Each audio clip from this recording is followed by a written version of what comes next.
EVM से घोटाला देश में बीजेपी ने किया है। अब ईवीएम से घोटाला करके हमारा वोट चुरा के ये चोर कसाई पार्टी सत्ता में बैठी है। ईवीएम से घोटाला देश में बीजेपी ने किया है। 2014 से अब तक देश पे कब्जा किया है।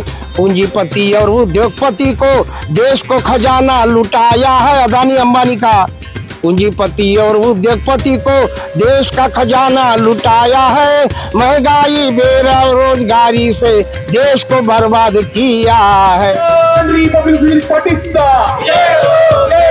ईवीएम मशीन मुर्दाबाद, ईवीएम मशीन हटाना होगा, ईवीएम मशीन हटाना होगा। चुनाव आयोग मुर्दाबाद, चुनाव आयोग मुर्दाबाद। टीआरएस आई है, टीआरएस आई है। ईवीएम बंद झालेच पाहिजे, ईवीएम बंद झालेच पाहिजे, काळ्या पैशाचा व्यवहार बंद झालाच पाहिजे।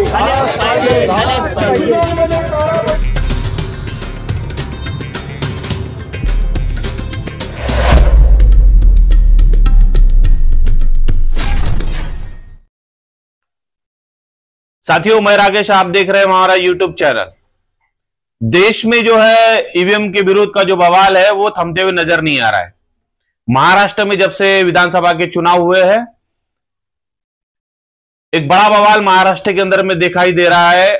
जितने भी राजनीतिक दल जो विपक्ष में थे वो सारे आज रस्तों पर है, और उसी के साथ में जो छोटे मोटे अन्य जो दल थे वो भी आज रास्ते पर ईवीएम के विरोध की लड़ाई लड़ते हुए नजर आ रहे हैं।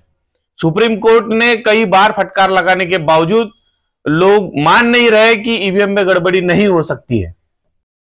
महाराष्ट्र के विधानसभा चुनावों के बाद में अलग अलग स्थानों पर ईवीएम का विरोध देखने को मिला है। मरकड़वाड़ी जैसे जो गांव है वहां पर में भी ईवीएम के विरोध में बैलेट पेपर से चुनाव करने की कोशिश की जा रही है। अन्य सातारा जिले के और भी कुछ गांवों में इस तरह की बातें उठ रही है कि हम लोग बैलेट पेपर से चुनाव करने की पैरवी करते हैं।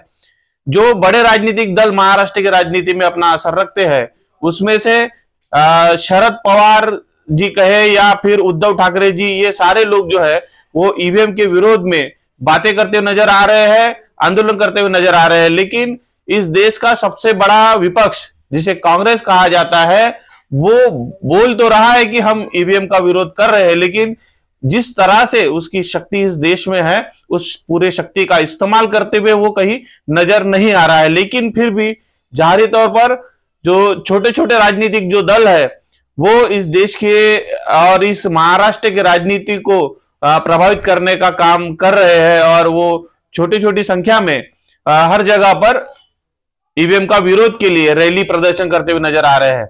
इसी तरह का एक प्रदर्शन महाराष्ट्र के कलमेश्वर में होता हुआ नजर आया, जिसकी खास रिपोर्ट हमारे संवाददाता माननीय सनी सहारे जी आपको दे रहे हैं। तो मैडम, आपका परिचय बताएं। मैं विश्रांति परमेश्वर झामरे, महिला आघाड़ी बहुजन रिपब्लिकन सोशलिस्ट पार्टी विदर्भ की संयोजिका हूँ। क्या वजह है कि आप ये ईवीएम के खिलाफ आंदोलन चला रहे हैं? देखो, सारे पूरे दुनिया में ईवीएम से मतदान नहीं होता, लेकिन हमारे देश में ईवीएम से मतदान हो रहा है और उसमें कोई पारदर्शिता नहीं है। ईवीएम में पारदर्शिता नहीं है, और ऐसे कुछ लोग भी अभी आपने भी सुना होगा, पेपर में पढ़ा होगा कि लोग कह रहे हैं कि भाई हमारे घर के भी मत हमको नहीं मिले क्या, इतने कम मत एक आदमी को, और बहुत सबसे ज्यादा सबके सब हो एक आदमी को। ऐसे विषमता दिख रही है कि इस पे विश्वास करना जनता के लिए कठिन हो रहा है। लेकिन सरकार में जो चुनकर आए हैं उनका ऐसा कहना है कि चुनाव होने के बाद में ही ये प्रतिक्रिया आती है, ऐसा उनका कहना है। इस पर आप क्या कहेंगे?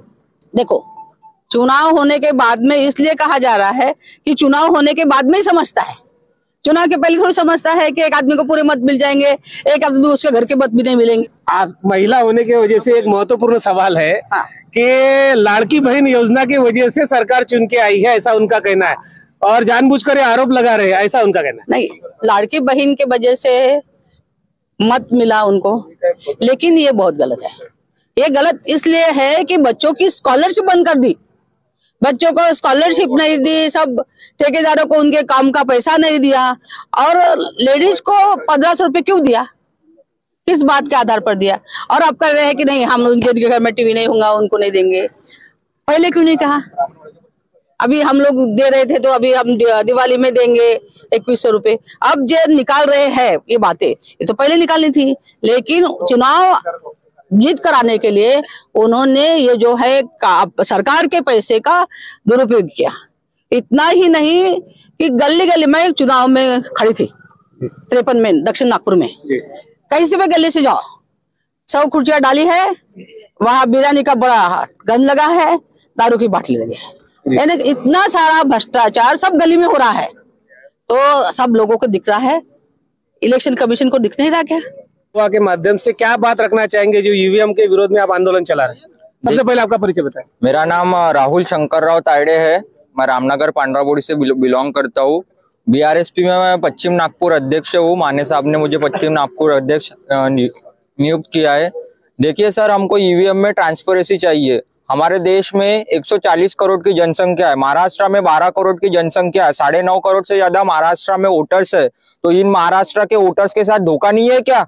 हाँ, तुम्हारे लोकसभा में यहाँ से महाराष्ट्र में सीट गिर गई और तुम्हारे विधानसभा के इलेक्शन में तुम्हारे बीजेपी के 132 सीटें आ गई, महायुति की 235 सीटें आ गई। How it can is possible? ये पॉसिबल है क्या? जनता को बेवकूफ बनाने का काम कांग्रेस ने भी किया है और भाजपा सरकार ने भी किया। जब से देश आजाद हुआ है तब से किया है। और इस देश में पहले से, जब से 51 से इलेक्शन चालू हुए, पहले से गैर कानूनी पैसा, लोगों को दारू बांटना, लोगों के ऊपर अन्याय अत्याचार करना, और जब भी इलेक्शन आते हैं तो लोगों को फ्री की रेवड़ी बांटना, ये काम भाजपा ने भी किया है और कांग्रेस ने भी किया है। लेकिन नाम रफीक शेख है, मैं विदर्भ का सेक्रेटरी हूँ। सर, क्या बात रखना चाहेंगे ईवीएम के जो खिलाफ आप आंदोलन चला रहे हैं, इसके बारे में क्या बात रखेंगे? ईवीएम बोले तो हार्ड वर्ल्ड में बंद है। अमेरिका का चुनाव हुआ, वहाँ ईवीएम से नहीं हुआ, बैलेट पेपर से हुआ है। यहाँ का क्यों हुआ? अमेरिका तो अपने देश से आगे है, और जो भी ईवीएम से चुनाव हो रहा है वो सब बोगस हो रहा है। कल कांग्रेस ने यहाँ पर आंदोलन चलाया कलमेश्वर में, इसके बारे में क्या कहेंगे? कांग्रेस जो इसके खिलाफ गई है, जनता जनार्दन पूरी इसके खिलाफ है, इसलिए कांग्रेस के खिलाफ अब बोल रही है। इसके पहले नहीं बोली कांग्रेस ने। कांग्रेस ने भी ईवीएम से अपना चुनाव किया, चुनाव जीता, राज किया। जब नहीं किए उन्होंने। सर, हमारे पास सोशल मीडिया के द्वारा एक जानकारी आई है कि एक राष्ट्रीय नेता है सामाजिक संगठन के, वो उनका कहना है कि कांग्रेस ने ईवीएम मशीन लाई है। इस पर क्या कहेंगे? कांग्रेस ने ईवीएम मशीन लाई है, बात सही है ना।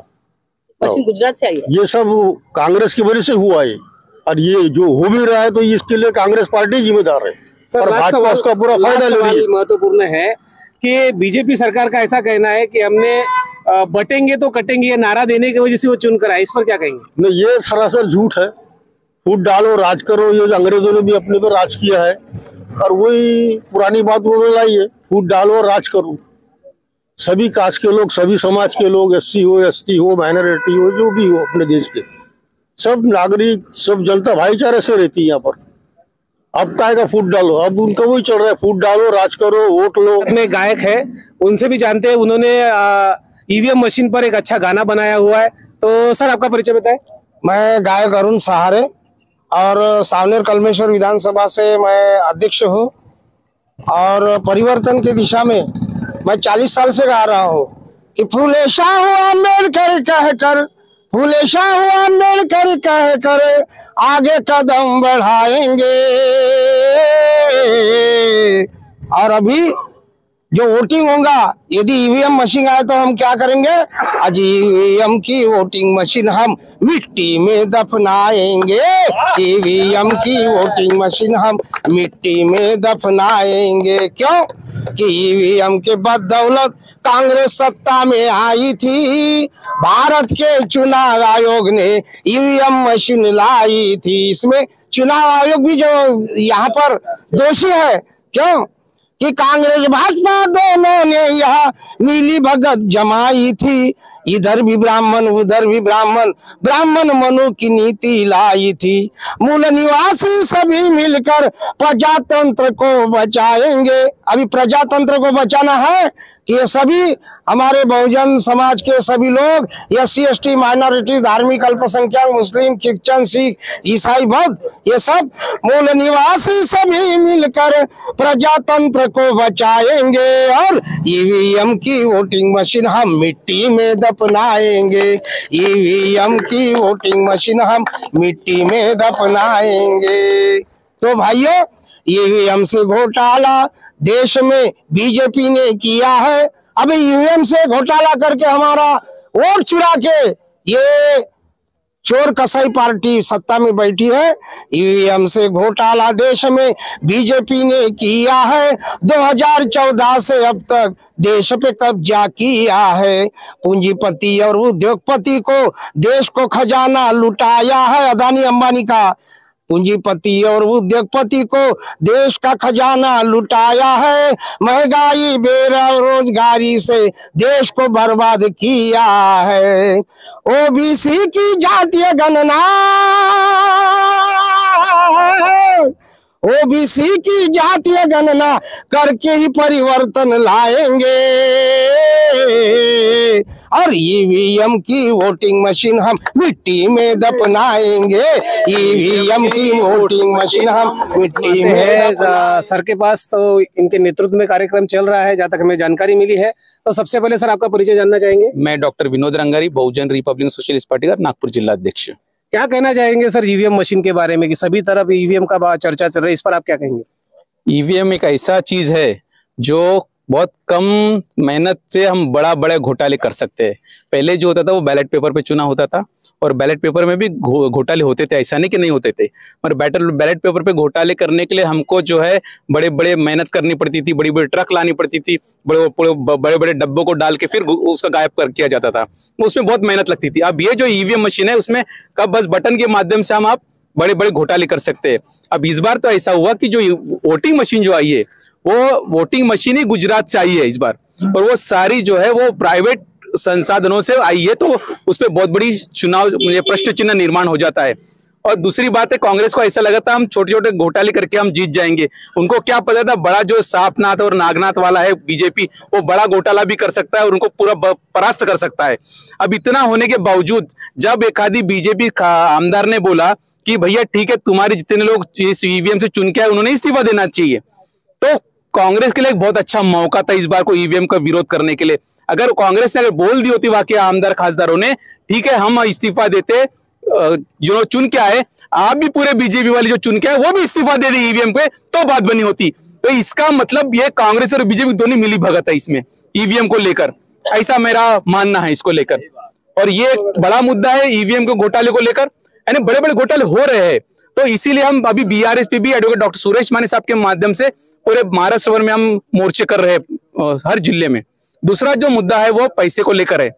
केवल EVM ही एक माध्यम नहीं है, जो बहुत बड़ा जो चुनाव के समय में एक बहुत बड़ा जो घोटाले हमारे झामरे ताई ने जो बोली है, करोड़ों, इस बार तो करोड़ों का पैसा बहाया गया है, नदी पूर बहाई गई है ऐसा बोला गया है इस बार के इसमें।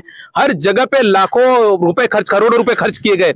ये दूसरा मुद्दा है। और तीसरा मुद्दा ऐसा है जो चुनाव आयोग जो है इस पर कोई कार्रवाई नहीं की है।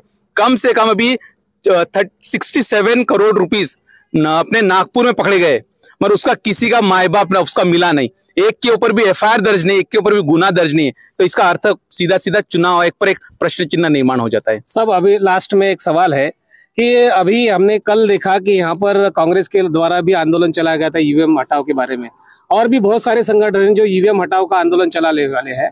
तो क्या आप सभी लोगों को साथ में लेकर, सभी लोगों के साथ में रहकर EVM हटाने का आंदोलन चलाएंगे? जो ईमानदारी से इसके विरोध में, EVM के विरोध में आंदोलन करेंगे, हम उनके साथ में हैं। कुछ लोग देखावा करके भी करते हैं आंदोलन।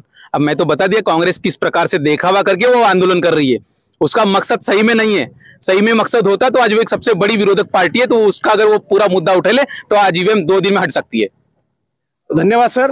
तो आपने देखा कि जो बीआरएसपी के मुख्य व्यक्ति है, उन्होंने कांग्रेस पर भी आरोप लगाया है कि कांग्रेस कहीं ना कहीं इसमें शामिल है और कांग्रेस के लोगों ने ही ईवीएम मशीन लाई हुई है और वह नहीं चाहते कि ईवीएम मशीन हटे।